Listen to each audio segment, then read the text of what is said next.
Двајца осуденици на 45 и 23 годишна возраст кои користеле слободен викенд завршиле во Ендек во близина на Идризово, обидувајќи се да и побегнат на полицијата. Филмската потера почнала по 20 часот додека со Ренч Ровер се возеле на улицата Панче Неделковски во Чаир.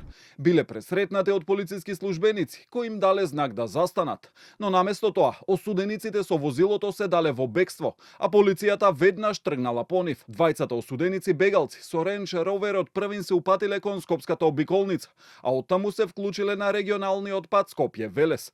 Кога полициските службеници со возило Мазда се обиделе да ги престигнат, осуденикот кој го возил джипот во два наврати удрил во полициското возило. Веднаш потоа еден од полициските службеници испукал предупредувачки куршуми во воздух, но ни тогаш осудениците не застанале. Продолжиле да се движат и во близина на населбата Нова колонија кај Скопско Идризово излетале од патот пошто биле уапсени. Во возилото се пронајдени 5 мобилни телефони, пари и клучеви од повеќе возила, а НА и АЈ се лишени од слобода и против нив по документирање на случајот ќе бидат поднесени соодветни поднесоци. Едниот осуденик издржувал затворска казна за криумчарење на мигранти, а другиот за насилство, кражба и трговија со дрога. Според информациите на Канал 5, им останувало малку време за издржување на затворските казни, но веќе е известно дека и за синоќешната драма ќе добијат кривични пријави.